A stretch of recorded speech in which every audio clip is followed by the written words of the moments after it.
Welcome to the Real Chili Podcast. And the Golden Eagles of Marquette University in Milwaukee are bound for the Final Four for only the third time ever. 5 seconds left. Marquette down by one, trying to avoid the upset. Blue the drive, the left hand. It's good. 1 second to play. Vander Blue has put Marquette in front by one. And I want to win every day as basketball players, as students, and I want to win every day, most importantly, as people.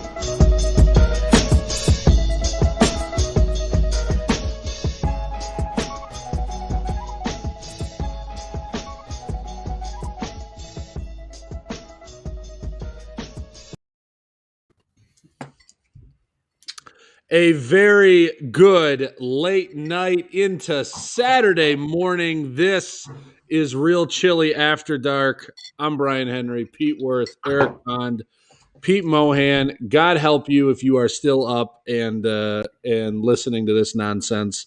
As Marquette falls 69-60 out at Pauley Pavilion tonight.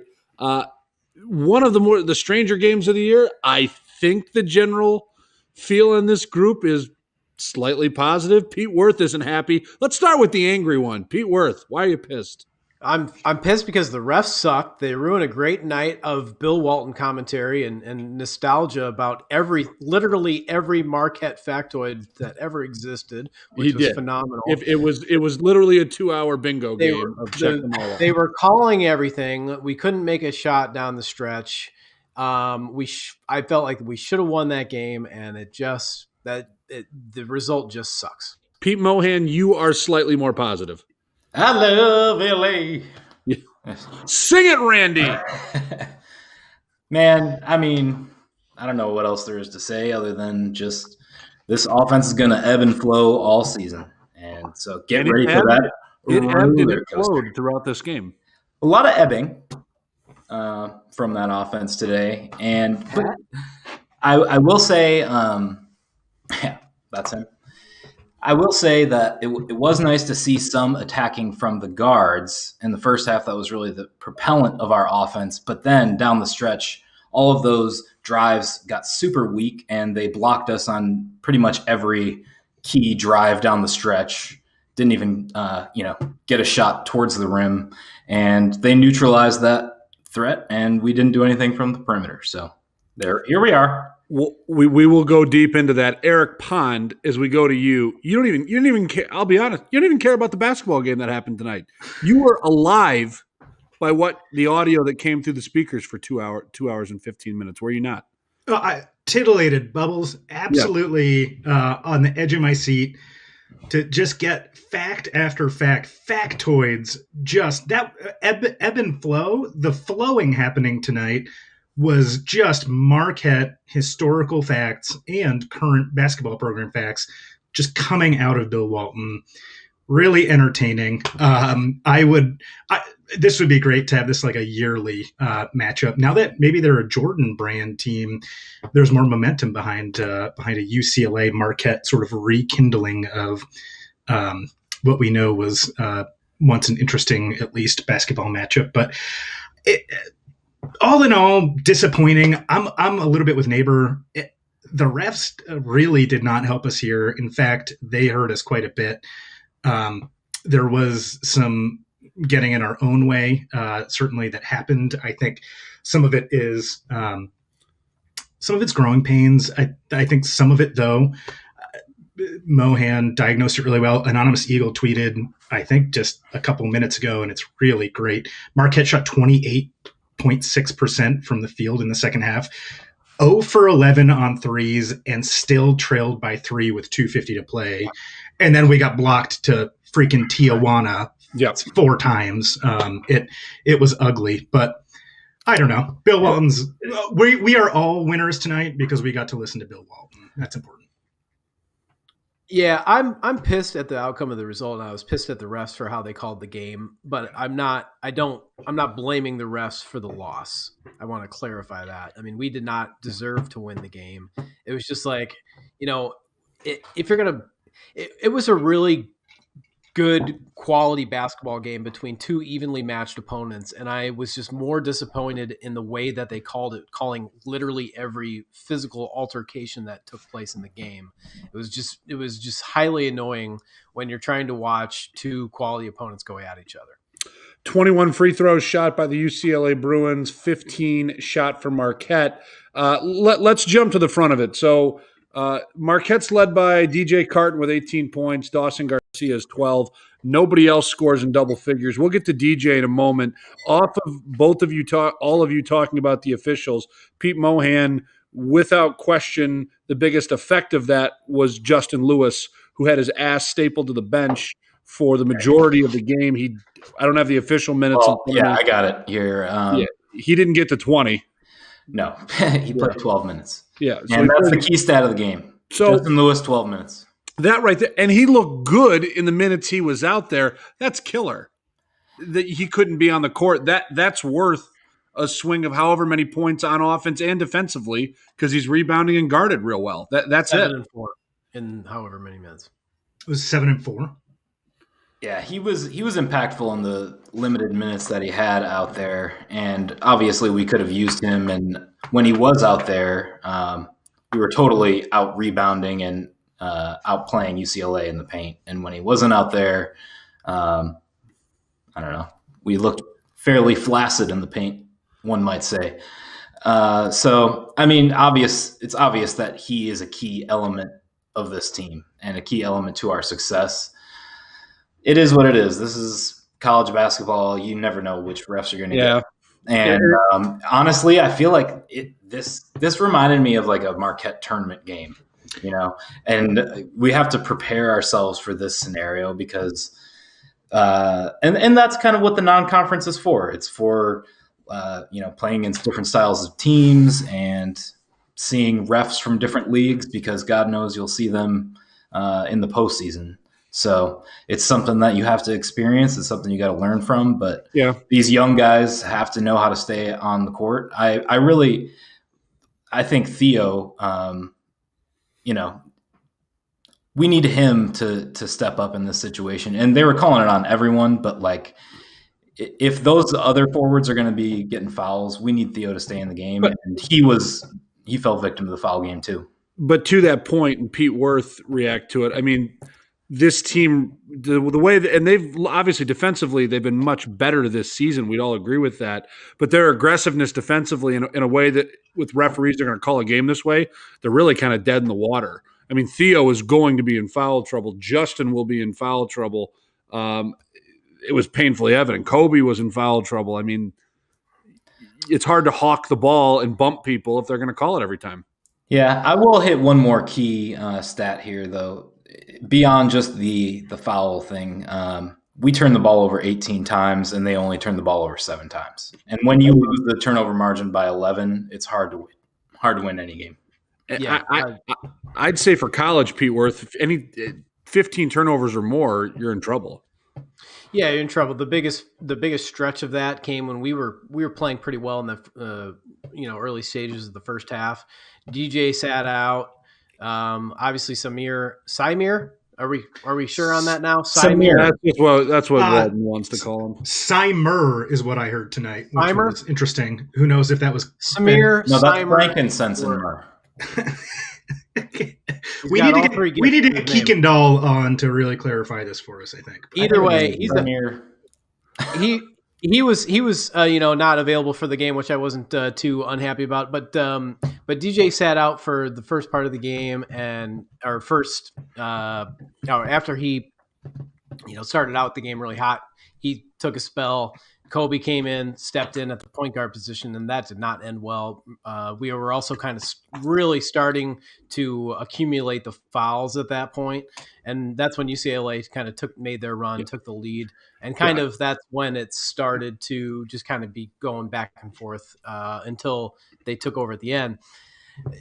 Those turnovers were not good, and Theo played a pretty good game, I thought, defensively. He didn't score, which hurts a little bit, but obviously we're not dependent on him scoring. He only had 4 rebounds, though, in 26 minutes. We need more out of him there. Yeah. Yeah, no, for sure. But I don't think he was the reason. I don't think he was a major reason why we lost the game. I'd agree. The turnovers for sure, and Justin Lewis not being able to be on the court now. And 4 out of 20 on three-pointers. Yeah, 20% from 3 does not help.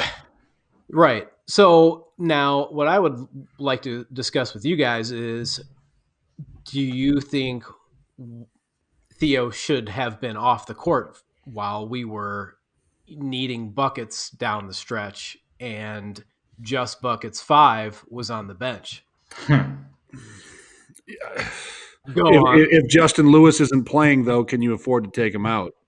Can you afford to go down? Because basically it's a 3-man game of Theo at the 5, Dawson at the 4, and Justin Lewis coming in, and then they slide Dawson to the 5, and then he goes 4. If Justin's not out, I mean, he's how you're rebounding the ball. Granted, I know he didn't rebound a ton of it tonight. I guess it's fair, Pete. I can just say for me watching, I at no point went, God, Theo's got to get off the court. That's just me. No, I agree. And also, let's put this into perspective. Down the stretch, I mean, a few plays go the other way, and this is a different result, or at least a tighter finish. I mean, I don't think that a 9-point difference here is really indicative of how close the game was. And there was, Jamal had that open 3 in the corner that rattled out, and then there was the out of bounds save that the UCLA guy had stepped out. It rightfully noted that there was the missed call in our favor on the over and back by Dawson Garcia earlier in the game. Yeah, he traveled. Things even out. They were fucking and then garbage. the 3-pointer that was missed subsequently after that. And those balls don't rattle out; they go through, and it's a tight game. But that's basketball.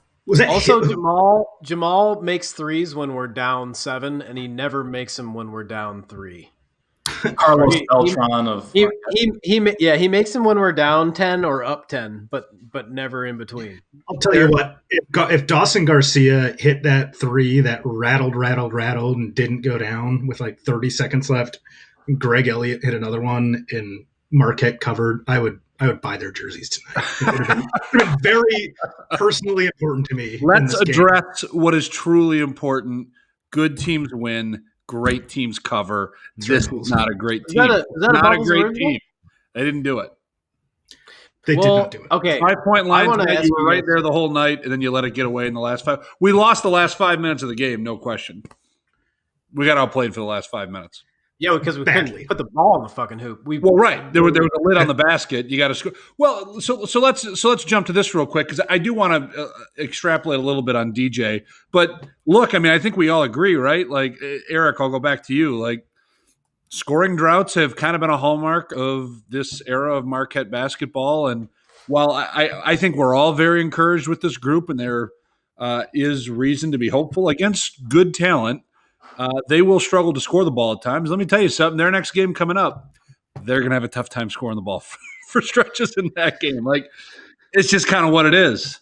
Creighton's going to be really, really tough. And I agree. It's been a hallmark of this team, but not just this current composition. It's been a hallmark, it seems, Of the Wojo era. Of the Wojo era. We Yeah. should all be thankful now that you can trade water futures on the Chicago Mercantile Exchange because, I mean, droughts, we know them. We know them well. We can predict them. It seems like game to game, we can predict when they're coming. And I don't know. It seems like, is that a coaching deficiency, or is that a deficiency in preparedness of that team to know sort of what to do at the right time when? Right now, it's interesting. The team with so much turnover still experiencing some of those same issues. With so many new faces on the court, foul trouble abound tonight. It's hard to diagnose because the variables are always just all over the place. But again, I don't know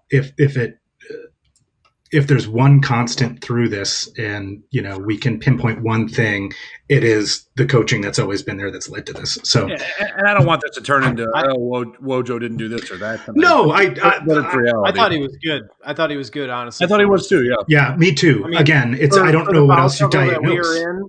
For the foul trouble that we were in to get us, within 4 or 2. going into half, I thought was a very good performance from the entire team, including Wojo. We just showed our offensive, limitations in the second half. This might be a perception is different than reality situation. I mean, again, it's, your kicker never makes a kick when you need him to, but he makes 90% of the kicks on the year for your NFL team or whatever. Like it's a little bit of a perception issue probably on our part. Although again, we may be really stung by the last 2 years in those collapses we've seen and the performances of those teams, and not really looking back further than that, or kind of engaging our thinking past that. That's probably what's actually coloring this. But Bubbles, I think it's a good point, at least tonight. Again, just complete dry spell. I think also, just not to hammer this home too hard, but just from like the highest altitude possible, we've lost 2 games, and in those 2 games, we turned the ball over 24 times and 18 times and shot the ball 27% from 3 and 20% from 3. And just doing one of those 2 things in a game puts you at a major disadvantage. And to have poor 3-point shooting and turnovers in the same game, it's really hard to win in college basketball. And that's a good way to lose by 20 to Creighton. Well, what you just laid out, Pete, is right. UCLA did play good defense. They were aggressive throughout. I mean, those weren't just all careless turnovers. I mean, they dictated to us a little bit. Sure. Creighton's going to do a lot of that. And that, and you're going to see that throughout Big East play. They're going to have to get better significantly taking care of the basketball, or you're right, there will be. And Creighton's a lot better offensive team than UCLA. Yes, they are. 100%. They will. It'll be a freaking. It'll be what are they? Yeah, what are they ranked now again? They're number 8 as I checked. I just want to say one more thing too. It's just like, obviously with a young team, you're going to have a lot of ups and downs, and games where guys struggle. But you have to remember a lot of these guys are on different development schedules, and those things are tough to mesh. So like DJ Carton. I think, you monitor each of these guys individually, and they all have kind of a different development arc, if you will. I would like to do that right now. Let's go through. DJ Carton. This was let's start at DJ and let's start at DJ and then let's go to Dawson. Yeah, because we're getting some comments. We're getting some comments from our YouTube chat. Thank you, all you losers like us, waiting, just chatting with your buddies at 11:20 p.m. or 12:20 a.m. depending. Or 12:20 a.m. Whatever, talking Marquette hoops, but that's what we do. Here's what I want to say about DJ first. Go ahead. Go ahead. One second. I gotta say, shout out. I gotta shout out John Dobelman, who says losing to Mick Cronin is at the absolute worst coach to lose to, which is totally true. Too. Yeah. He's like Bane. When he's wearing his mask, he looks like Bane's ugly little brother. It's just horrible. So anyway, let's talk DJ Carton. Losing to Dave Leitao is pretty bad too. But DJ Carton goes for 18 points on 7 of 13 shooting, knocks down 2 threes, 5 rebounds, 4 assists tonight. He obviously was great down the stretch of that Wisconsin game. This was his best overall game, start to finish. Pete Worth, you started off. Give us your immediate observations of DJ. Oh, well, I told you that the world wasn't paying enough attention to DJ Carton on our first pod. Take your bow. Here it is. Finally, that observation rang a little more true tonight. He was awesome. I mean, his ability to create by himself is what this team sorely needs, because there's nobody else that can do that. And his ability with his athleticism and his speed and quickness, which whatever, they're the same thing, but they're just like, it's all right, Walton, keep it going. but an ability to finish at the rim is what we haven't had from anybody on Marquette in the last 3 or 4 years. And so if he can continue to do that against high quality competition, and be assertive from the get-go, because we need him to be. We need him to be a primary offensive threat night in, night out, I think, for this team to be very successful. And it was great to see. I think he hit that first three. He scored the first 5 points of the games on his first 2 shots. He hit that 3 too. If he's hitting his threes, then he's even more of a dynamic weapon. I just love his game. I love his creativity with the ball, and it's such a breath of fresh air when he can create something, out of nothing. Eric Pond, do you get more excited when he's scoring in transition or when he's just catching on a ball rotation and attacking the basket? And like Pete just said, I guess finishing through contact and scoring. Where are your favorite spots with him?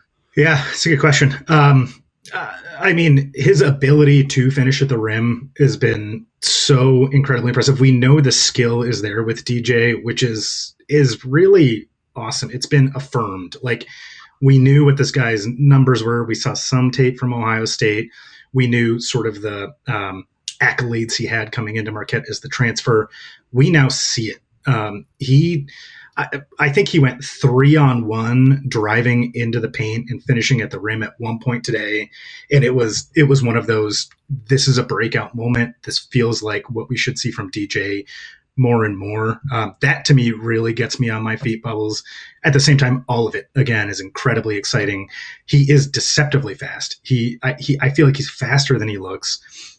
He had great numbers tonight. I feel like he's popped sort of in games at moments and has actually seemed to contribute more and play better than his stats to this point, or his sort of on paper profile would suggest. Tonight it really seemed to all come together, which was exciting. This guy has an enormous future. I think, we said it at one point in the text chain. I mean, his ceiling, at least, maybe even, this year, next year, it is first team all Big East. He has that kind of skill, and it really does shine when he's driving through the lane and finishing, and it's pretty. Could there be two more opposite players on this team than Kobe and DJ? One who looks like God gave him the ability to craft beautiful basketball plays, and the other who just looks like he's grinding and gritting it out every time. And it's interesting to me. But all right, well, here's what I want to talk about with DJ is that you're right. When he's driving the ball, that's his most impressive offensive skill set that I've seen from him thus far. It's just that quick first step that allows him to blow past the defender and get to the hoop. But he was 5 for 7 on 2-point shots in this game. And he really, hit a couple clutch shots in our win against Wisconsin. Clutch drives that he had. And that kind of was missing down the stretch. I mean, there was a few guys, I can't remember if he was one of them, that got blocked on the drives down the stretch. But look, if your box score says 5 for 7 and we're searching for hoops down the stretch, we need him to be at least attempting that. And if it was their defense that shut that down, okay, now we've reached the next step of DJ Carton's development. Look, he has shown he has at least one essentially elite move in driving to the hoop. And for whatever reason, he wasn't able to put that to work down the stretch in this game. So what is his counter move as the captain of this offense? We haven't. Part of the problem is we don't have that 3-point threat that he can reliably kick to for assists from that department, which obviously limits his effectiveness as a distributor once he gets in the lane. But teams are going to start to scout that move. The book is going to be out quickly on this is how DJ likes to get to the rim. This is how he likes to score. We're going to play this such and such defense that cuts him off here in the paint and forces him to pass it out. So I'm interested to see how he counters that and how Wojo counters that, because like we mentioned before, with Samir out indefinitely at this point, DJ is going to have to play a lot of minutes, and teams are going to game plan for him. So what's the next move from DJ Carton? Well, I can tell you something you guys already alluded to. He needs to be able to come off the court from time to time, probably for a blow. That wasn't evident tonight because when Kobe slid over for the one for a few possessions, I know he had that nice backdoor look to Jamal, but then he followed it up with 3 of the most egregious turnovers I think we saw the night. And it's like, yeah, end that. So we need Torrance to come back. Whether, whatever the ratio ends up being, Samir's going to need to come in and play to give him a blow and set him up. You're right, Pete. Defenses are going to line up for it. Creighton will hawk the living shit out of him coming up. In addition to, just raining threes like it's because that's the biggest threat right now from us on offense. Right. Other than Justin Lewis being, brute strength or whatever, or, post game, but that's right. it. But you get Justin Lewis in a little bit of foul trouble and it takes us out. Look, Dawson, for a while scoring the dozen points that he scored tonight, wasn't super assertive, wasn't exceptionally strong. He made his free throws. I mean, that's positive. He got to the line and knocked him down when he did. But he could have been better. If he had a bigger night, we might win this game. Or it's tighter down the stretch. Not to hate on what he did, but that's what I mean by everyone's on a different arc. So like Dawson Garcia right now, right? We talked about it in our group text is that he, he looks like he's still figuring things out there, obviously, but he can sleepwalk against UCLA and still put up 12 and 4, and that's impressive on its own from a freshman to just be able to roll out the barrel, if you will, for all the Wisconsinites out there. And I see fellow Polacks. I mean, look, the dude is a stud. It's just a matter of time before, Wojo figures out the best ways to leverage his skill set and for him to get comfortable with the speed and length of high-level D1 defenses. Right. So once he zing boom Toreros. That is a perfect segue.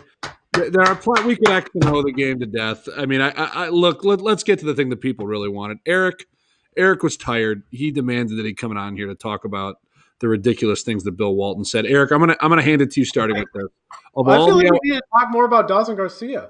We can talk more about Dawson. What do you want to say? He was pillowy soft around the basket. He looked like your boy Luke Fisher from time to time. He was 3 of 12 from the field, and he's 7'8". How tall is he? He's 6'11", 6. I mean, there are tough things about that line that don't work. He was 6 of 6. I agree. So I'm not going to hate his first true road game. Yeah, he wasn't great. Like, I'm not saying we had a hate on him. By no means was on Dawson. First road test of the year for this team, 2 high majors, playing in the middle of a freaking pandemic, going halfway across the country to play it in. Neighbor, how about this? He stayed on the court. That was a positive. Well, I wasn't saying that you got to shit on him. I was just saying, like, no, that's what you were going to say. That's what you were saying right there. No, I wasn't. I was going to be with Bill Walton and say that, hey, Marquette flew all the way from Milwaukee to this game, and why are the refs completely ruining it? I feel like we need to send Bill Walton a tie-dyed Marquette shirt. And I know I just started talking about Bill Walton after wanting to keep talking about Dawson Garcia, but Dawson Garcia, bottom line, needs to get tougher with the ball. He's not quite ready for high D1 level, front courts. Well, he's just not. You can say Ed Cooley will assault him. You can say he's not ready. He's the best we got. He's going to be out there. Sure. I will say he led this team in minutes against UCLA as a freshman, which is pretty wild. And again, he did produce, and he produced on pure talent, pure God-given ability, and size. And honestly, he had 12 and 4, no blocks, whatever, and 3 turnovers. He can finish with either hand around the basket, which is huge. Theo had 0 points and 6 boards, and 4 fouls and a turnover as a senior. You can't shit on Dawson right now. His name is neither Shadrach, Meshach, nor Abednego, but we're going to throw him into the fire regardless. I don't want to shit on Dawson. I'm just saying that, like, he's not as a reliable contributor as many of us hoped he would be, being a McDonald's All-American. Okay, but you could say that looking at DJ Carton. He's averaging double figures the past 4 games. I mean, and then he breaks out. I think that time is coming for Dawson. I also think like this is a good problem to have, because our perception is a little bit also colored by the unbelievable performance in just like the ascendant talent that we see coming from Justin Lewis. That is a really good problem to have. Like, yeah, he has a freshman classmate on this team who has already done and achieved a few special things that have made him sort of the heartthrob of MUBB Nation. And he was not the McDonald's All-American. Garcia is. All I can say is that as Bill Walton made the tie to, I think he's going to keep trucking in his development, just like Jerry Garcia kept trucking with. That's right, guys. That's your corny. Check that one off the list. That's your corny Grateful Dead quote for the night. But he's gonna keep getting better. He's gonna keep learning. The more, though, that I think this happens as we go into the Big East slate and then beyond, hopefully, if the season even goes beyond that. I mean, knock on wood, it's going to become more and more an indictment on the coaching staff if he is not able to be better and pop more and really have more of a sort of foundational contributing element to his game. I fully believe that willing it into existence. I fully believe he will blossom into a sugar magnolia, and that he just doesn't have another Garcia reference, by the way. And we got it. Thank you for explaining it. Sure, it's always better when you explain the joke, but he doesn't bring the intangibles right now. He doesn't make the little plays that Justin Lewis makes, where he grabs the extra rebound, he makes the right pass, and that's where his game is lacking right now. I'm not saying he can't get there, but those are the things that he's not contributing. He's going to get plenty of opportunities to get there, and I agree with you, Pete. I'm confident he'll get there too. And look, best we got. So he's going to be out there. I'm glad he played the minutes that he played. You've all alluded to it. I'm going to get it over to Eric Pond. Eric, I mean, Walton was truly unbelievable, the amount of Marquette history he unloaded on a Pac-12 network audience tonight. It really felt like it was, he was doing it for us. It was weird. I'm going to go to the point. If you find a way to get a major Goolsby's reference into the broadcast, unbelievable on a game at Pauley, like I almost fell out of my chair. I was like, "What the hell is he talking about?" Like, okay, that was hilarious. I couldn't stop laughing. It was truly a special night in the booth on a Marquette game on the West Coast in LA. I don't even know what else to say. Like, we had to sign up for free Sling TV promos to even watch this game, to find the Pac-12 network out of the Midwest. I know multiple of us on this pod did. And hey, I might be watching Pac-12 games now that Bill Walton calls. I guess mostly UCLA games for the rest of the year, just for Bill Walton. But whoever, I mean, it was just, the factoids were so like core to who we are. It was just a reminder of like all the interesting things you tell your friends, like when you're hammered about Marquette who didn't go to Marquette. You're like, first Jesuit, first Catholic school to admit women. Yeah, like he nailed all of them. Everything. Like it was down. And then Eric, you love this. I'm sure you heard when he was like, and Marquette is on another development spree. They're looking to build a new facilities, and you're like, he literally did the full rundown of like the campus vision plan for like their long range planning. Like it was so great. He could be a major gift officer, principal gift officer for Marquette tomorrow. He just needs that tie-dye Marquette shirt. And I don't because our program is so special, or does he know that about every school? He made Marquette University seem like the freaking Harvard of basketball. If I am the Marquette basketball social media manager, I am like cutting, or just the Marquette University like brand PR manager. I'm cutting and clipping hilarious, or all of the factoids that he just spewed out that were flowing as beautifully as Jay Crowder's locks flow. I'm putting the whole chemistry department on supplying him with LSD for the lots rest of of the LSD. season. Yeah. After that. Yes. We can all agree, though. I mean, the vast majority of his references are because of he represents an era where obviously Marquette was very good, and there's a lot of the historic nature of the program. Yes.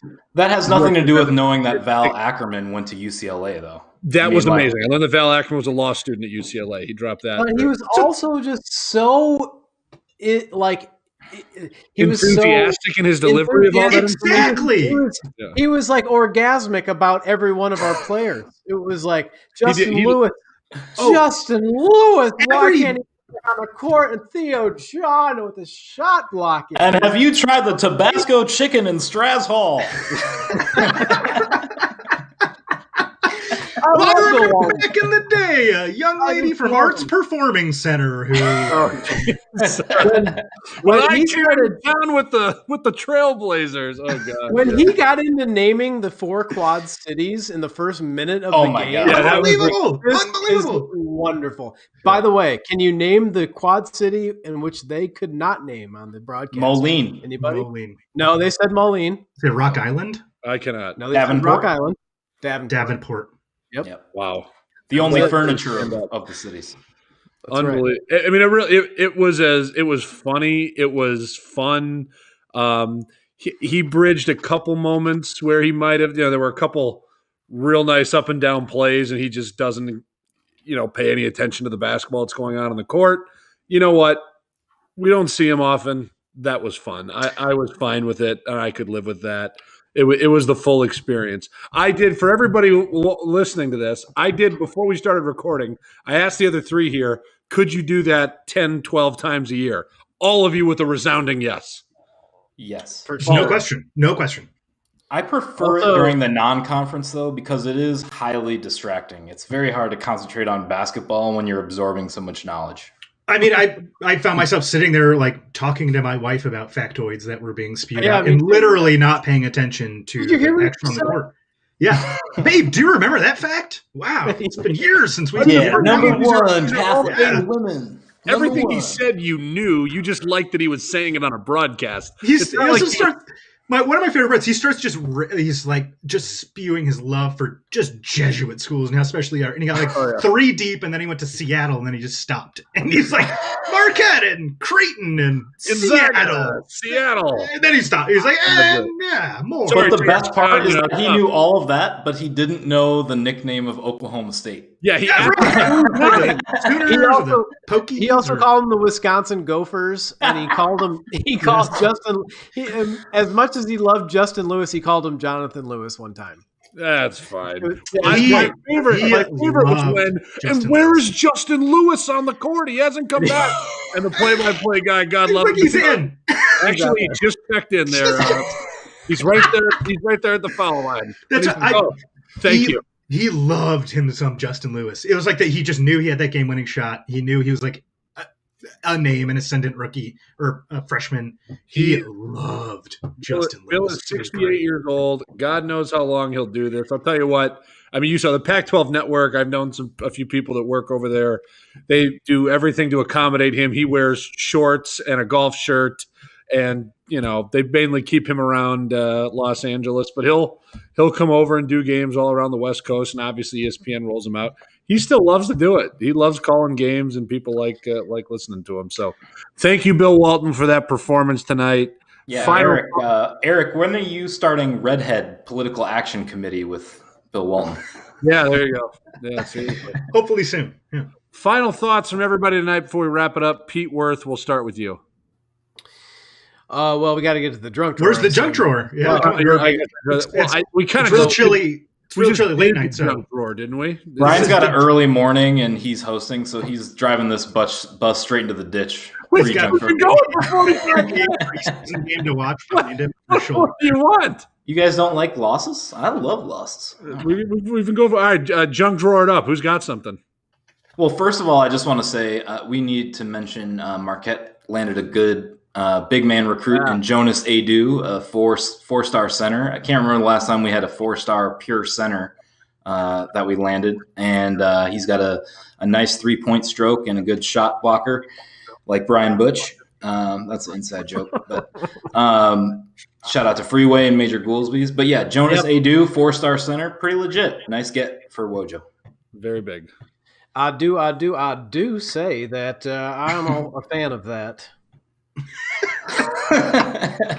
We now have the number. I thought it was more 32. like "Hey Dude," like the former Nickelodeon show "Hey Dude." That's how I think of it. I like that. Hey Dude. We now apparently have the number 32 overall class for next year with that signing, and he's our top ranked signing. Pretty good. Also, we should go through the comments one more time before we log out. Oh yeah, Mitch C. That was something I did want to say. Oso's 7 minutes were fantastic. I totally agree. He came off the bench and really his first significant minutes of the year and played pretty well. He didn't do anything major, but he held his own and didn't turn the ball over, which you can't say for Dexter Acano, who had 2 turnovers in 6 minutes. So. Forced into action again and could there be like a higher, other than Wisconsin to date, like a higher stress moment for him to be forced into the game and forced to get some of that experience? And he performed. I think he's going to be a key piece moving into the future, maybe deep into the future, but into the future. Yeah, disappointed in Dexter again for sure. He looked like he didn't belong, wasn't ready. So, my contribution to the junk drawer is, or I would like to call it the hashtag MUB part of the junk drawer, and that obviously, as you know, MUBB, a video I came across today from Twitter handle NYKSkip. Who knows who this person is, but they made a glorious video of literally every Steve Novak made 3 from from his time on the New York Knicks. And I did not remember this, but apparently every time Steve Novak made a 3 when he was in the NBA, he did the discount double check. Yeah. Which I can't. He kind of had his come up around the same time as Aaron Rodgers, I feel. Wait, what is that? Is that the belt? The belt, the championship belt. That's right. They were tied at the hip with that. Yeah. I will say that in New York, it's kind of like a thing. Like every New Yorker has their hot take in sports that they tell to fucking everyone on the street. So this guy's just no, best shooter of all time, Steve Novak. It's just a New York thing. You have to be out there, And of course, this did spur actually conversation. I did want to mention this on the drunk drawer today, because I actually exchanged texts with our good pal 40s today because he sent me an article about some other dude plays for the Golden State Warriors. In the article, it mentioned he was influenced by Steve Novak. And it said in the article, Steve Novak, one of the greatest shooters in NBA history. Greatest 3-point shooters in NBA history is what the article said. Ooh, okay. And that kind of spurred a little curiosity of mine, where he stood. So I did a little digging, and Steve Novak was ninth all time in 3-point percentage. But the only guy on the list that I saw who averaged for his career under 5 points per game. So judge for yourself. And he did lead the league in 3-point percentage in 2011, 2012, which theoretically, if you were the best shooter one year, you are one of the greatest shooters in NBA history because you were the greatest one season. So there you go. It's all technically, Steve Novak is one of the greatest shooters in NBA history. 9th best, baby. No minimum limit there on attempts. That is the deep dive we needed for the end there. I love it. And I see 2 spots ahead of him, Jason Capono. As long as we're talking UCLA, right? There you go. Exactly right. One more UCLA note. We have to note this. Brian and I touched on this, I think, after the last pod. We were digging through Ken Pom and came across Lorenzo Mata Real, who happens to be the ugliest player in NCAA history. You have held on to this far. for Oh, 13 my God. You've held on to this for 13 years. Google image guy Lorenzo Mata Real. You have been dying on the Lorenzo. Hyphenated, Real, huh? The ugliest player in college basketball. The dude looks like he would make Quasimodo blush. I remember this dude. You were totally right. Well, who was the guy? Who was the guy for West Virginia? Pittsnoggle. Is that his name? Pittsnoggle. He was a beaut. Pittsnoggle. Kidding me? He was not even close. Oh my God, he was gorgeous. Yeah, I agree. It's not close to this dude. This dude game was even prettier. What is this dude like? Is he Brazilian? Is he? Be careful. I'm going to start talking about Mike Ganzi. Well, we probably do need to be careful here. His last name directly translates to the real. We are. It wouldn't be a junk drawer if we. Bubbles, I have one more before we close it. There was just one more. I've not had a junk drawer contribution to all year, drawer, boy. All year, Bubbles. This is my first one all year.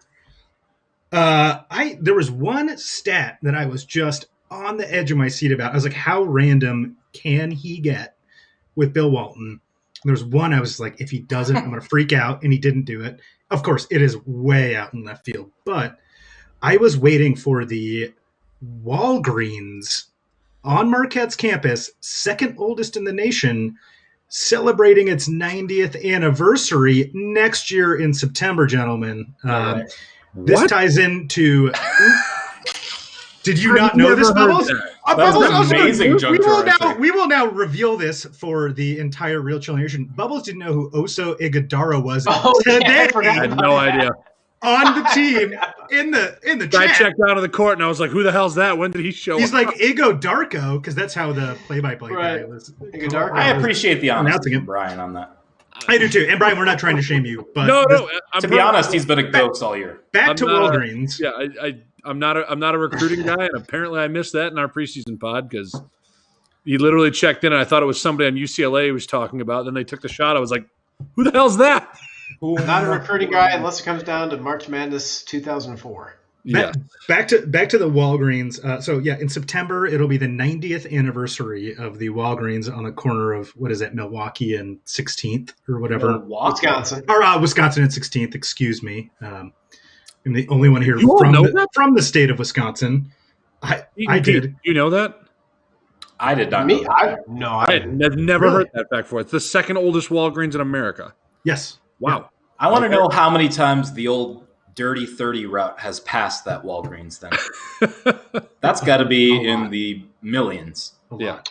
How old is the Radio Shack that was there right around the corner? Eric, that is some worthy junk drawer content. Anyway, there was a night that will not be detailed on this podcast where Usman Barrow saved my life in front of that Walgreens on the sidewalk right there. It seems like the perfect forum to explain that story. So right now I will just say happy birthday to Usman Barrow, who celebrated his birthday this past week. So junk drawer cometh full circle, and as usual, always overfloweth. So we just shout out to Usman, and we shout out to Walgreens right now. Go ahead, Brian. I was just going to say, after Creighton drops 23 threes on us on Monday night, Eric will tell that story because we don't have to talk about the damn game. Well, yeah, I don't have to work for the next 3 weeks, so I may be drowning my sorrows heavily on that. What is it? Tuesday? Monday night, 8 p.m. Central, 9 Eastern on FS1. Marquette at Creighton. Holy shit, get your air raid sirens out. It could get ugly. Pete Mohan, you got the final word. What do you got? Have any of you ever been in that Walgreens and gone to the refrigerated section and got a Chipotle cheese curds and summer sausage snack pack? It's a Wisconsin treat you'll not soon forget. So get into that refrigerated section at the second oldest Walgreens in America and get your Chipotle cheese curds, Marquette Nation. If you do, we shall be lucky enough to squeak by, because if you bite a cheese curd, it squeaks. We will squeak by Creighton. So let's get those rally cheese curds in your mouth and squeak one out against Creighton on Monday night. Unbelievable. Hey, let's go. Also, one last junk drawer item, and before we leave, I will say that I nailed that under. If you listen to the last pod, I didn't even look at the number, and I guaranteed under 129 today. versus the line. I think settled at 137.5. Damn it, Mohan! You also said you felt special about money line, and I went +5 Marquette. And All I'm going to say, I don't ever feel special about the spread or the line. I only feel good. Pon, I'm going to say this. Ignore whatever you said. He's 4-0 or his last over/under picks. He is. We're going to launch the Mostradamus segment of this pod soon. But he nails over/unders. He doesn't do anything. He's very talented, ladies and gentlemen. He's got it. So, yep. Pete, give that a thought when the number comes out. Well, we can't wait for it. Thank you to the God. How many people are still watching this? God love you if you are. We got a few. 15, baby. How are there 15 people? God, what an unbelievable group of 15 people. To everybody listening on the podcast side of it, thank you very much. We'll be back Monday night after Marquette and Creighton. Again, 8 o'clock Central, 9 Eastern. Games on FS1. Big East play kicking off. Cannot wait. For Pete Worth, Pete Mohan, Eric Pond, I'm Brian Henry, Real Chili Podcast. We'll see you later. Ring one out. Goodbye, nerds. And hello to Darko. We miss you, but not Igo Darko, just Darko. Bye. Also,